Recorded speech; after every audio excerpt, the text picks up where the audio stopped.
for journalists, which we need to talk about, and you've already started talking about, and it raises issues on the role of different stakeholders, the media organizations themselves. How do they protect the safety of their journalists? When these matters happen, how do they ensure that they get justice for their journalists? The GJA itself, there were some missteps we saw with the GJA president, So we need to hold them accountable. The National Media Commission. Now, the Minister for Information talked about the framework, the framework for mechanism for the safety of journalists, and it emerges out of a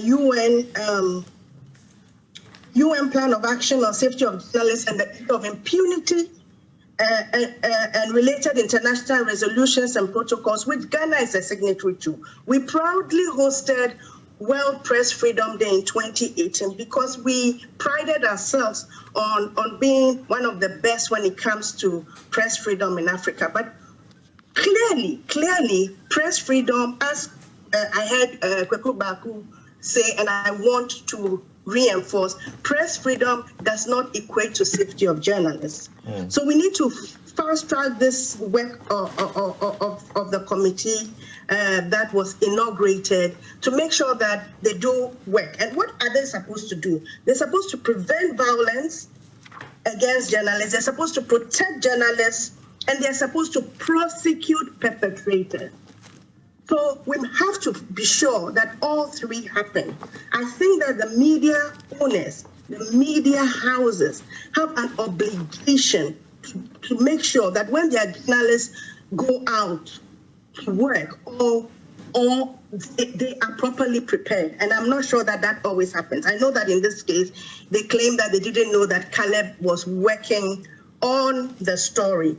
So there are issues that are raised about journalists' safety because, just watching the tapes, you will see how vulnerable Caleb is. And Caleb is a journalist who goes out and covers news and information, sometimes does investigations all the time. But you can tell his vulnerability and his naivety, even in that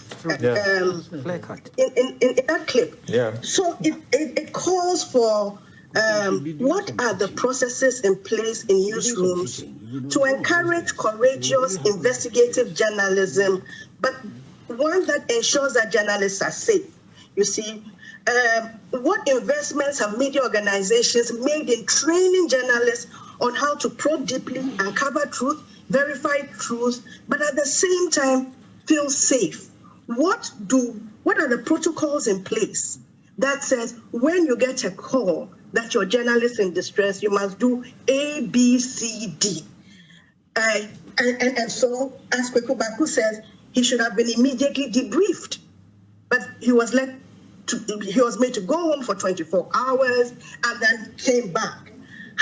So there are all of these issues that have to be addressed. I think that most media houses are simply not prepared to protect their journalists properly. Okay. They just simply have not addressed it as a major issue. Right. They've assumed that Ghana is a place where journalists can be free to operate. But that is not the truth. As we said, look at the number of incidents you've just pointed to. Can you imagine how many you will uncover if you did an exhaustive research? I think that the police culture, the security culture in this country is a problem. And I know that on a certain level, they themselves are concerned about it. So you see that, the Police Command and Staff College in Winneba invites journalists. I go there sometimes on media training. The Ghana Armed Forces Command and Staff College does so as well. So, anytime you go there, you can see clearly why that kind of course is needed. There's a deep distrust of our security agencies for journalists.